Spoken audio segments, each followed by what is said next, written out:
the Center for Business and Social Innovation. So that's a center. I'm not here at the moment. I'm on sabbatical actually, but I'm normally the director of this center. And the idea was to have a new take on innovation and you know, really work on the connection and the integration between technological, economic, and environmental and social dimensions. So what can we do that mesh together these elements to really have a new perspective on innovation, and a perspective that leads to more sustainability, more inclusive societies, and address some of the social issues. So we work on a very broad range of topics.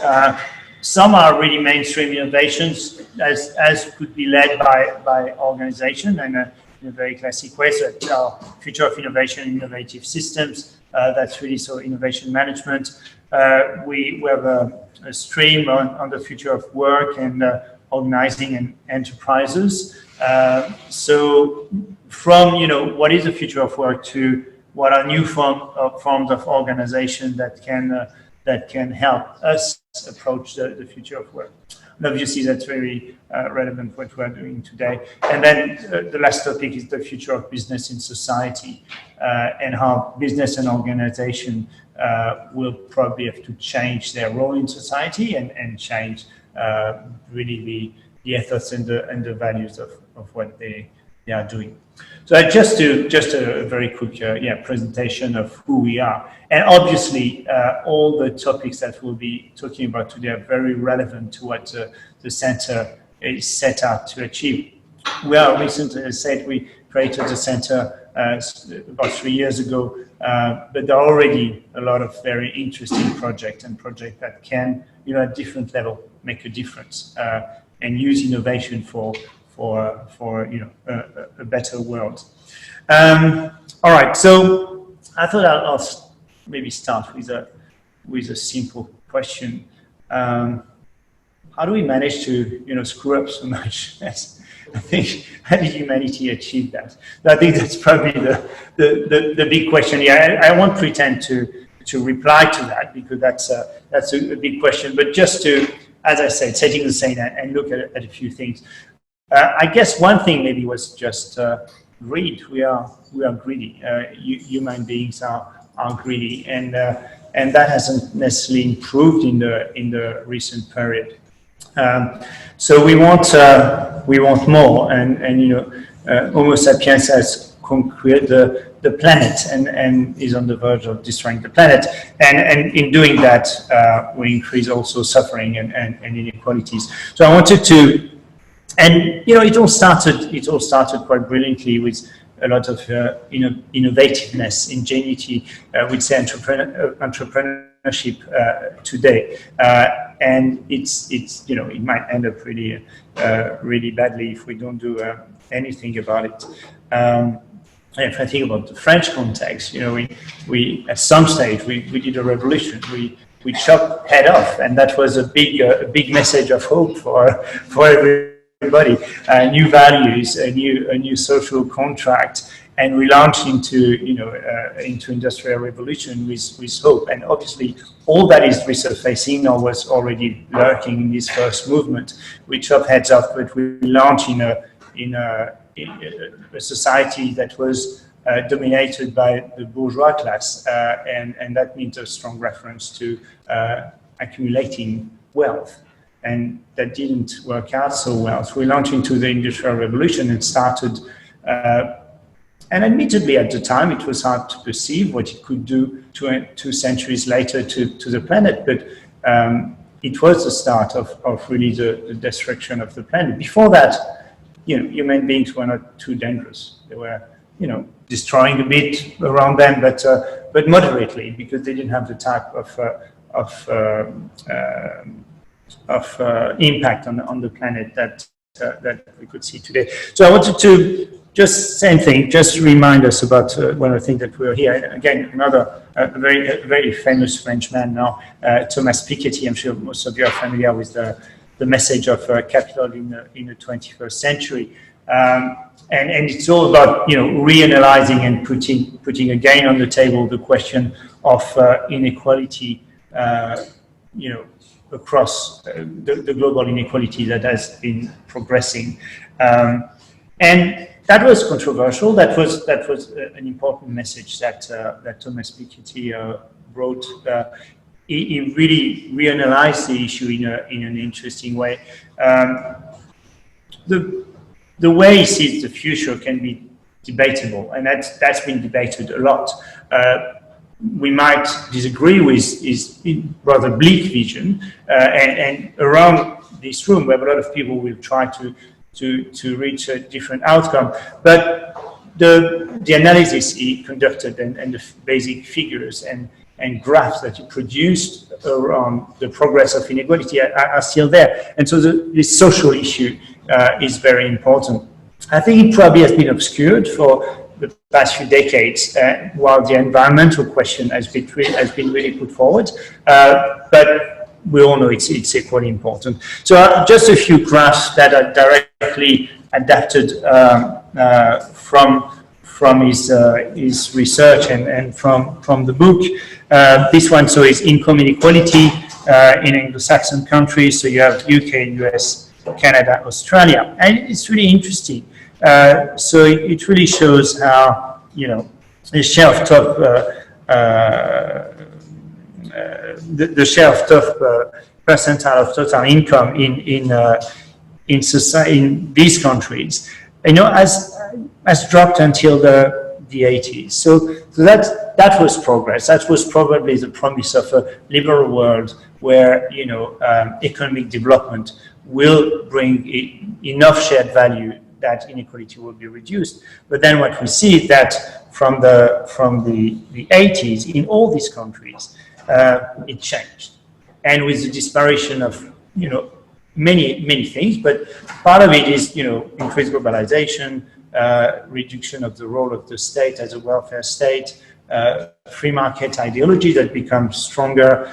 So basically, a system that was based on economic development, reducing inequality, has shifted in 3 decades into a system that is bringing back inequality on the table. So we might be better off than before the French Revolution and the change in political systems, but we are stopped progressing. And that's the same thing with different rhythm and some exception in emerging countries. And if you like, some of the very big ones, India, China, that's not a really positive message. This is a focus on really the top income, and it might be a bit different if we look at other layers, and there's probably much work that needs to be done. But it's still an alarming message on the social issue.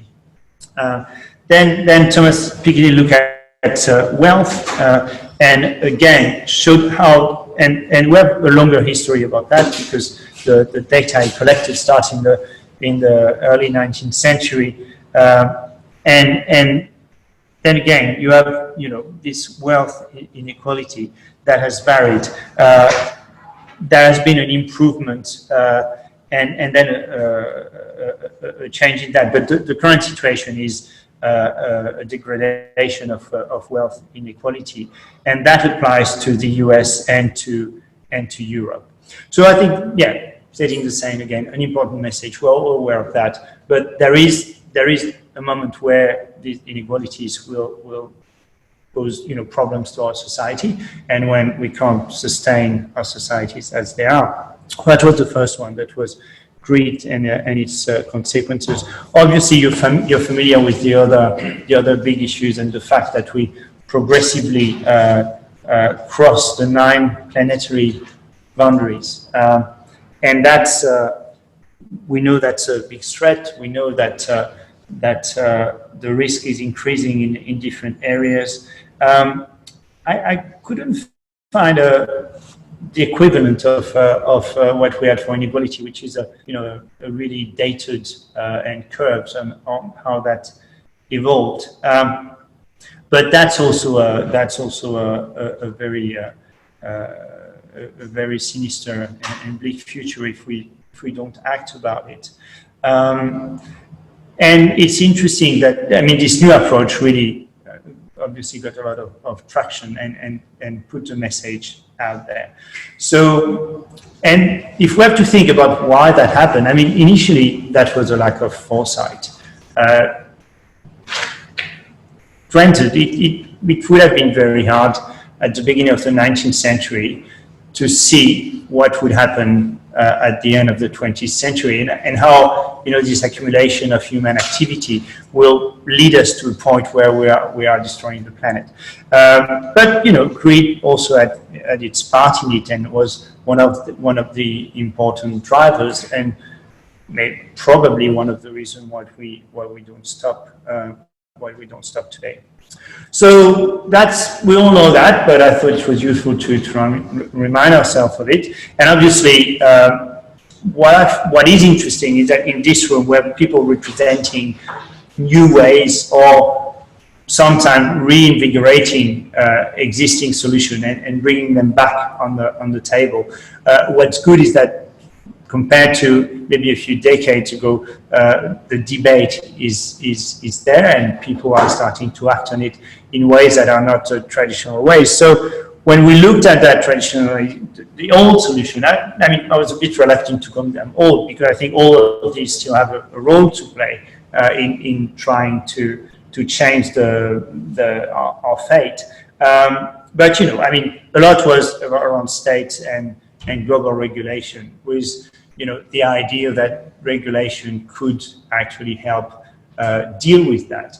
And there are still things that could be done in terms of regulation. Our colleague Stuart Clegg recently wrote a paper where he said, well, you know, we have to bring back some actual regulation and taxation across borders, especially when we don't respect some of the basic ecological principle, or if we are making, you know, money in a country and not contributing to that country development of this type of thing. So it's not out of the equation, obviously, and global initiatives are important there.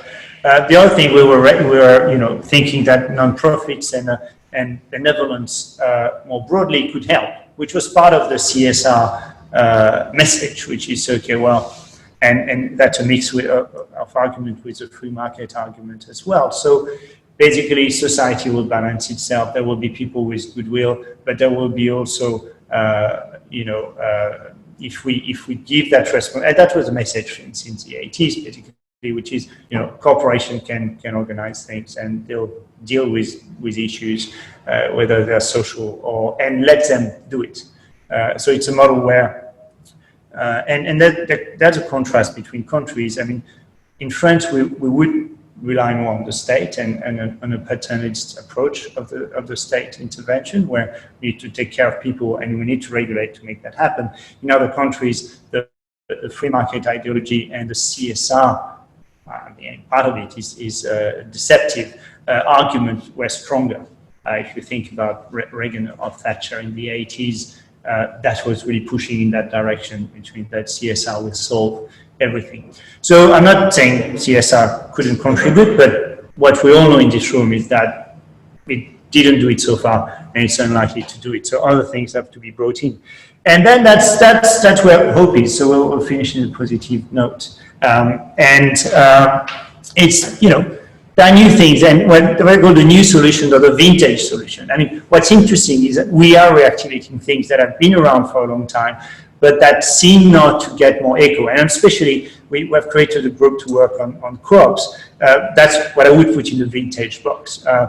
Co-ops have been there for you know, a very long time, and they have emerged at the same time as you know, more hardcore capitalism was emerging. But they have a role to play, and that's at the core of the debate today. So I just try to put things on you know, on this big slide so that it summarizes some of the things that are there. Obviously, we can, you know, add things as we go during the day, and as good examples are presented. But some of the things, well, the first thing is the drivers. So there's obviously a strong driver for sustainable, in a broad sense, sustainable meaning environment and social consumerism and citizenship. So that means that people think about what they buy, they think about where they invest, they think about who they support politically with the principle of sustainability. And in some markets that start to have a weight, you know, you see free trade or labeled chocolates as being a good share of the market now. So that has some weight, and it's gaining, obviously, weight. And in different areas, what's his name? George, what's the restaurant guy, the chef, the star chef, master chef? George, yeah, I can never say that. You know, he's running out of business. That's a good thing, and not for his employees, but at least it's an interesting message, at least. So, and that has an impact on politics. I mean, even the Royal Commission on the Fires is not admitting that there might be maybe a slight and probable, but still, connection with climate change. You bet. So what people say and the way what they buy and the way they vote has an impact. And when you look at younger generations and their drivers and the motivation, there's hope. I mean, I was born, you know, or became an adult during the we're threatened by different things, but the climate is really one that's completely on the table for the younger generations. But I mean, and so the driver behind that is a sense of ethics, strong values. You know, we have replaced the fear of God, and all these studies about the ethics of capitalism in a reformist world, which is, you know, the reformists could do trade and stuff, that was okay as long as you, and I'm putting all the non-Catholic churches in this broad level, excuse me if it's not correct. So that was good as long as you reinvested. So your duty is to reinvest it, to create more activity that would create wealth for the nation, and you had to share that. If you're a good Catholic, you know, you had your good old guilt. If you were, you know, enriching yourself, you should give to the poor. So there was a bit of guilt there, and that's been replaced to a degree by ethics. There's a fear. I mean, the younger generation are anxious and fearful, and I should finish.